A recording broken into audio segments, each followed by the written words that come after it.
But basically, there are three different ways that you can control for random variation in a shared savings program.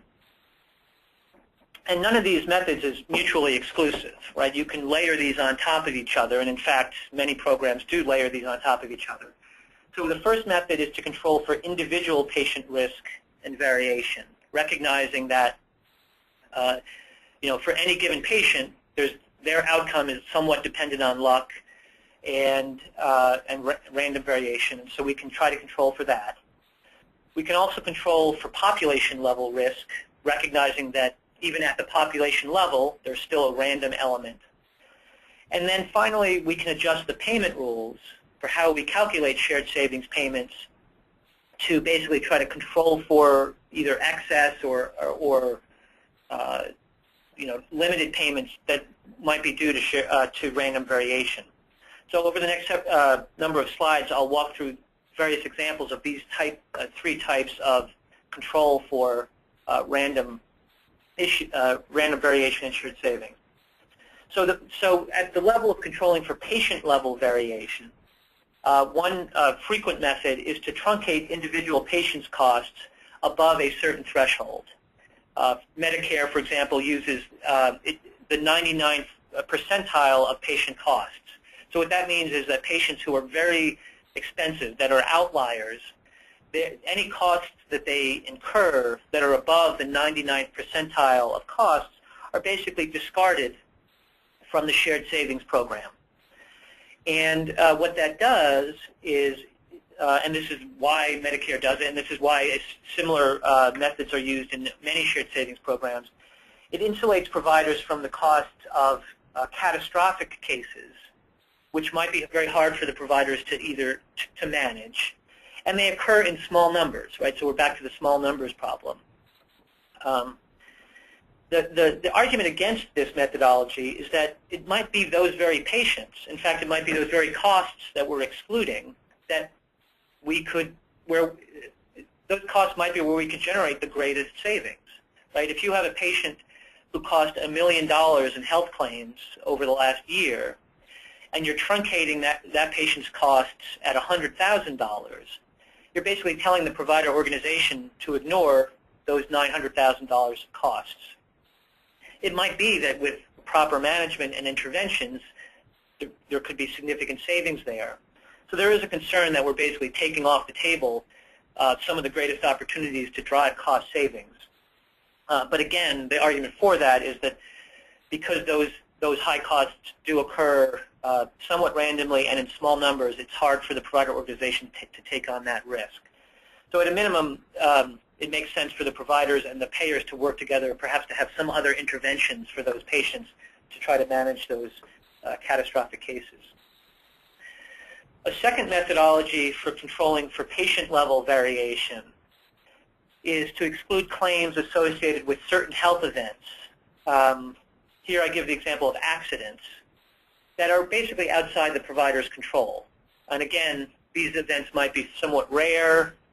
They might be expensive within the overall cost of care. So we want to reduce the provider's exposure to those random events.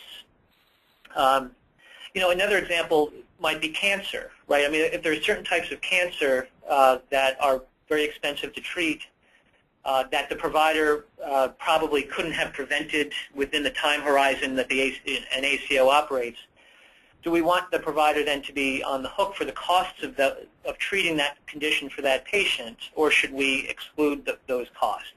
And you can imagine this gets very complex very quickly if you're deciding which costs to include and which to exclude, and that's really the argument against.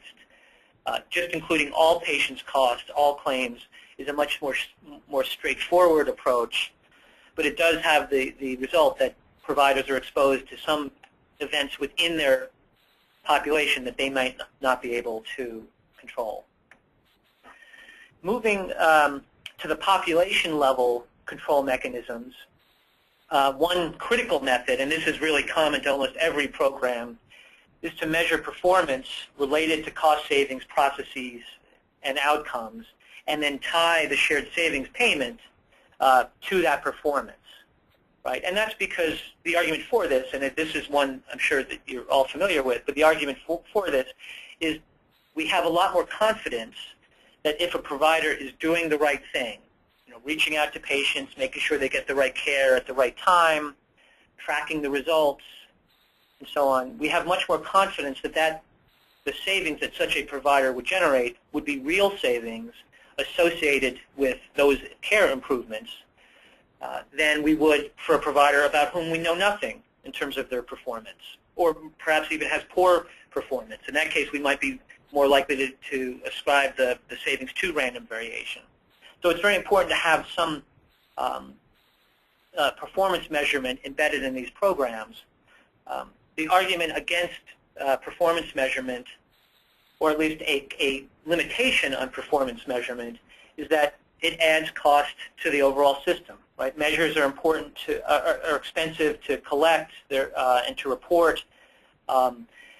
If you have a lot of measures, that increases the expense. If you have very few measures, then providers might just focus on those measures to the exclusion of other care processes.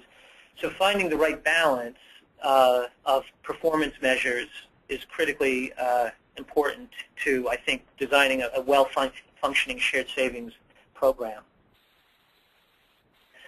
Another methodology, and one that's frequently used to control for population-level variation, is just to apply risk adjustment, right? And this reflects the fact that providers might be lucky or unlucky in the types of patients that are attributed to them. So some patient populations might be sicker or higher risk than others.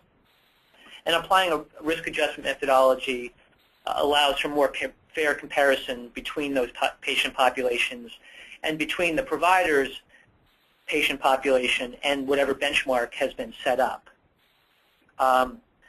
The argument against risk adjustment is that it is another form of complexity, and risk adjustment methodologies themselves are quite complex and hard to understand. And another concern is that risk adjustment might actually adjust away differences in care processes that are either relevant to performance or that are due to performance. Right? If over time a provider organization keeps their patient population healthy and therefore less risky, if those results were adjusted away through risk adjustment, that would be in a way penalizing a provider who actually had done a good job of managing their patient population.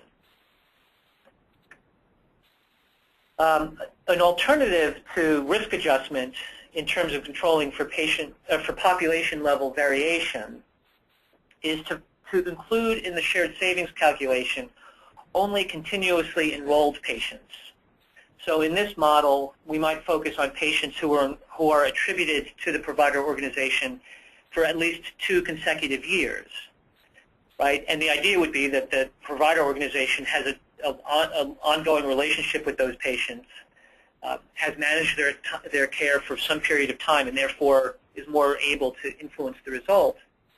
But also, this basically means that we'd always be comparing the same population to itself over time, right? If you're only looking at the patients who were attributed to the provider organization in the baseline year and the performance year, then you're comparing essentially the same population to itself 1 year old. The population is 1 year older, but it's a more apples-to-apples comparison. So it's a form of natural risk adjustment, if you will. The downside to this methodology is that by looking only at patients who are attributed in both years, you shrink the size of the patient's population that you're performing the shared savings calculations for.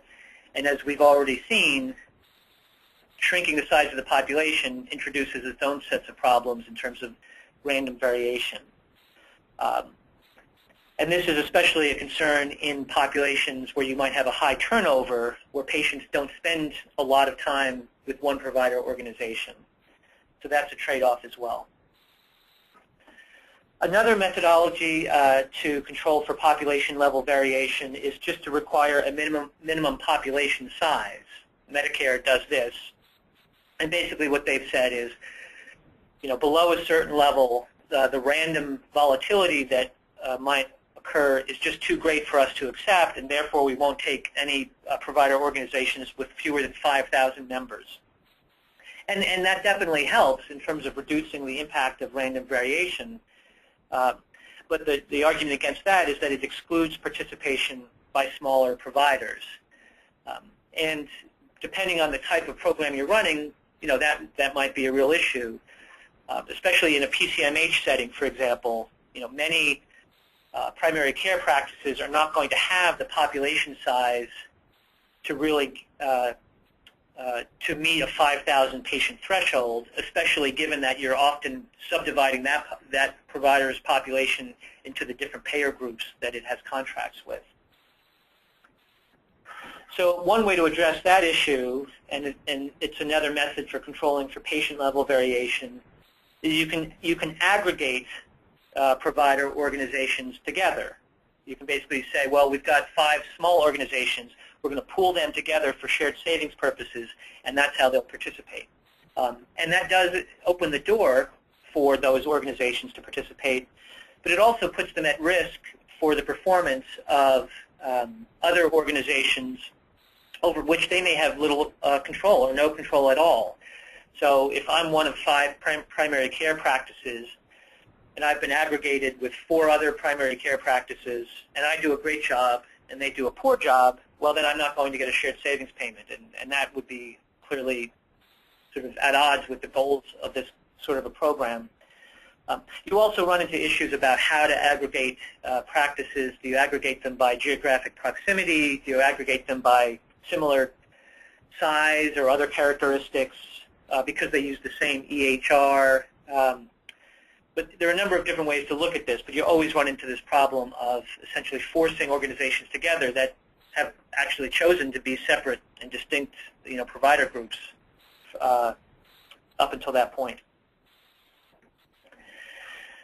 And then the final category of methodologies to control for random variation is to adjust the payment rules that are applied after you've looked at the total cost of care and compared it to the benchmark. So one methodology is to apply a minimum savings rate, which could be adjusted for the size of the population. And this is, in fact, what Medicare does, right? So for provider groups of 5,000, the minimum savings rate is just under 4%. And what that means is that the provider group has to achieve savings of at least that minimum savings rate before they're eligible to receive a shared savings payment. As the population size increases, the minimum savings rate decreases, and that reflects the increasing confidence that savings are real and not the product of random variation. And that's the argument, that it basically avoids any payment from the payer for shared savings until there's a higher confidence that the savings are real.